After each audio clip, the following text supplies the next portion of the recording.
Welcome to this video, new part on opening disasters. Yeah, this is featuring a game between Disasters Kumaran, Grandmaster Kumaran, and Grandmaster Anthony Miles.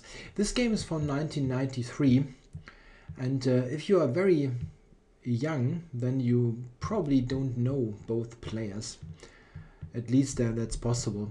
Yeah, Kumaran was if we start with the white player, was a very promising British junior player. At the time this game was played, 1993, was 18 years old, and back then was an international master. He got the Grandmaster title somewhat later, but retired from chess in his early 20s, so quite a long time ago.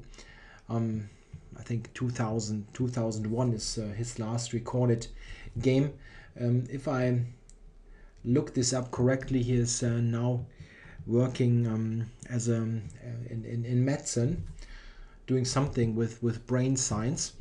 But he's not playing chess anymore, unfortunately. It's always hard to understand for me that people would retire completely from playing chess and not at least play the occasional league game or tournament just to enjoy the game. But okay, he's not playing anymore.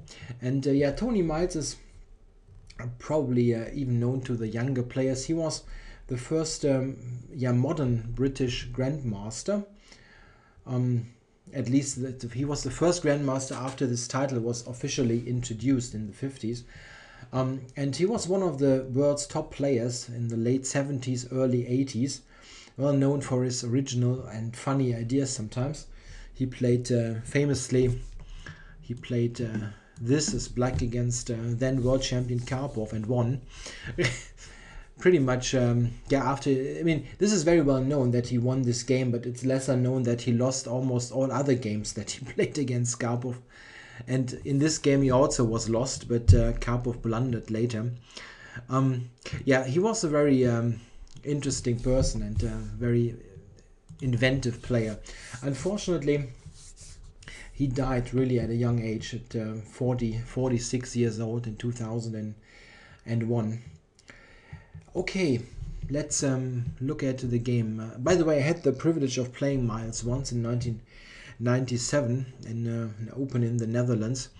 I lost the game. That was quite nice. I lost the score sheet, unfortunately, so I cannot really show the game, and it's not in the databases, so it's one of those casualties where I lost the game in some hard drive issue years ago. Okay, let's look at the game at hand. We have already a funny start. d4 knight c6. This is typical Miles. He tried to be creative early. Knight f3, good reply. d5, g3. Of course, white can play c4 for the Chigorin, but many players prefer to delay this move, me included. I play bishop f4 in this position, not really going for a London system. In a way, I would just want to play e3 and c4 later and want to do this with the bishop out. It's a little bit more conservative than going c4. But not a huge deal. Kumaran plays g3, which also is fine. Just develop the king side.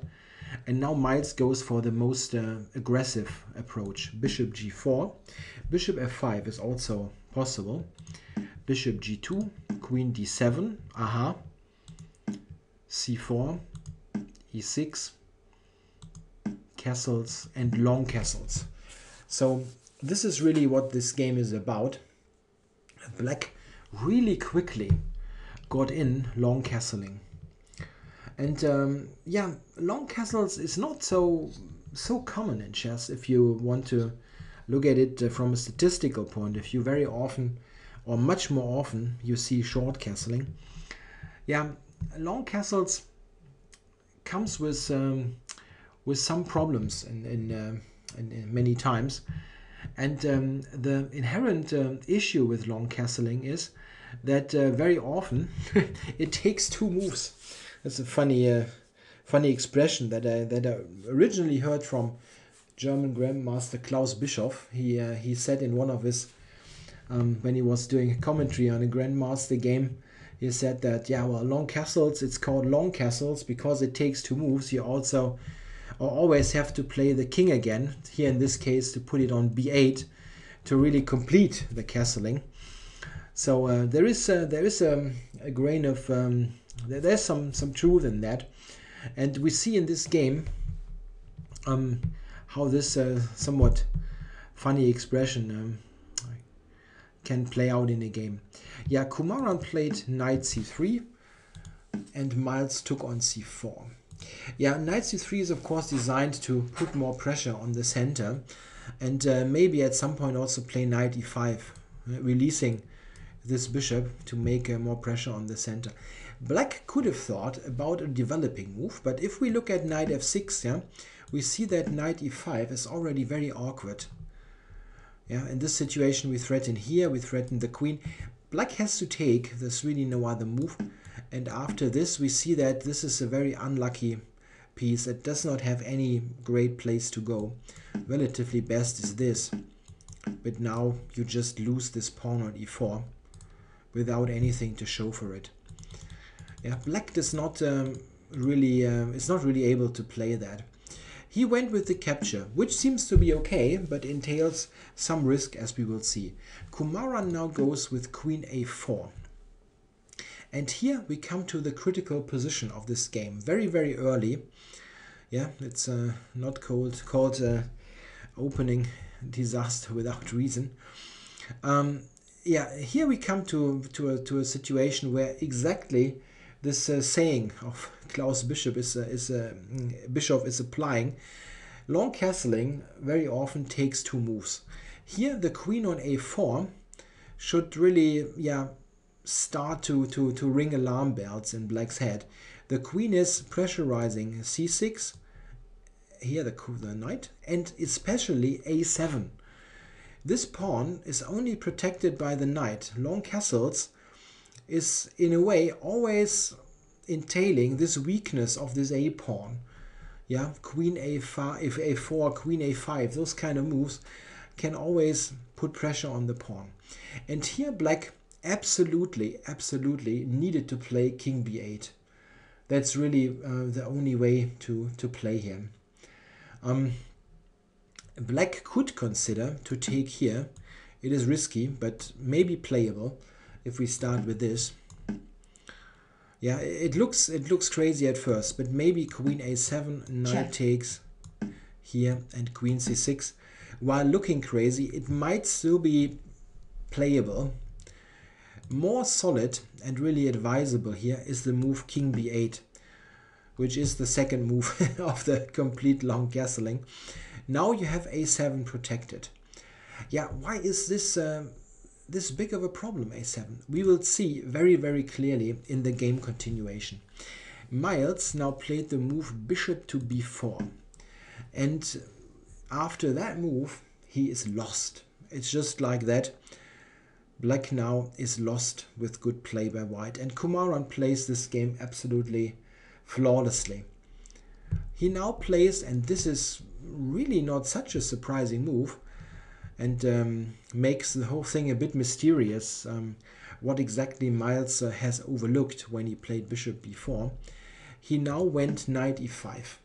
Yeah, and this is just unleashing this bishop very clearly, and it attacks the knight on c6 while also attacking the bishop on g4. So Black must take, no other move. And now the big problem is apparent. White is now of course not taking on e5 or b4, but he is taking on a7. And this is just devastating. b7 mate, queen b7 mate is the threat. And Black really barely has a reply to prevent the mate. If he goes to c6, check, checkmate. Have this nice little mate. And yeah, what else is there, really? If you move the queen somewhere to give some room for the king, let's say here, White yeah, has some good moves, but easiest is to just take here, and then next grab on b7. Yeah, c6, knight a4 is also ending in a complete destruction. Yeah, he went c6. It's probably the relatively best choice.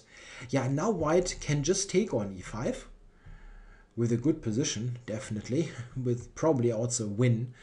But there is an even more powerful move, and this was played by Kumaran, bishop to f4. Developing this piece and getting the bishop here on a great attacking diagonal. Black now cannot move the knight, quite obviously, as this is a checkmate, direct mate, so cannot move the knight. And yeah, what should he do? Queen takes d4, and there's queen check, a8, king c7, bishop e5. check, It's not convincing. It can still falter, but knight b5 check, is the big problem. Yeah, funny move. Takes, check, takes here, and rook 81, winning in the house. Knight b5, king b6. check, checkmate. It's a nice little mate. Yeah, in the game, Miles played bishop to d6. And really, there was no big alternative. Check. Queen a8 now. King c7. If black goes bishop b8, we just take here. And next we grab b8 with a piece and a mating attack. So everything at once. Okay, this is the move that was played in the game. And now, from here, white has a forced checkmate. If you want to treat it as a little puzzle, you can try to find the mate here. It's a mate in, I think, 4 moves. Okay, I'm going to show you now. It's a bit comparable to a line that we had earlier. The decisive move here is check. Knight b5, check. If black takes it, checkmate. We have this mate. And if he plays king b6, this was played in the game. White is playing check. Queen a7 check, king b5, only move check. a4 check. Here Miles resigned one move before mate. King b4, queen check b6 mate. Is the mate. Black king is mated on b4. Does not happen that often early in the game. Yeah, so a great opening disaster here for black, which is due to the move bishop to b4, which neglected this typical issue, the pawn on a7. Let me look once again here. It's very typical that this knight is dislodged from c6, and then with queen a7 we get this attack going. If we once more look at this position, we should still find out how this is to be evaluated if black played correctly. After king b8, it's not totally clear how white should play. Interesting moves are bishop e3 or rook d1. If we look at rook d1, maybe a possible variation here could be the capture, takes, and now we have an interesting moment. Knight takes d4, which looks good at first, is losing immediately due to rook takes. Yeah, now black cannot trade here as this checkmate. Is a direct mate. He has to take here to make some sense, and then bishop e3 is the decisive move again, using the a7 weakness. Yeah, here black is getting completely clubbered here on the king. So you cannot take on d4 at all. But what black can do, he can play knight b4, which leads to an interesting position. Now it is difficult for white to avoid the queen trade, if not impossible. So probably queen trading, rook takes, and it continues from here. White has the bishop pair and a good central control, but black has the pawn on c4. Yeah, a possible way to continue could be rook b1, intending b3 to open up the b file. An interesting position. So black really had a playable position up to the point where he played bishop b4. Maybe bishop e3 also comes into consideration. If now this, queen c4, is leading to an interesting position where check, white has a very good development as compensation for his pawn. He has some attacking chances here based on knight b5 and moves like that. So it was the whole opening concept that Miles played was somewhat risky, but not necessarily bad. It, however, placed the burden on him to be very, very accurate, and with bishop b4, he somehow failed to recognize that knight e5 was that devastating. Yeah, and a good reminder to be cautious with long castling. Yeah, it's not like you have to be afraid all the time when you do it, but always keep in mind that there is some inherent weakness on the queen side. Like here it's this a7 or a2 for white. So very often a move like king b1 or king b8 does make sometimes does make very concrete sense, or it very often is just a good prophylactic move to follow the long castles, just to make your king a little bit more safer. Okay, I hope you enjoyed this. Thanks for watching.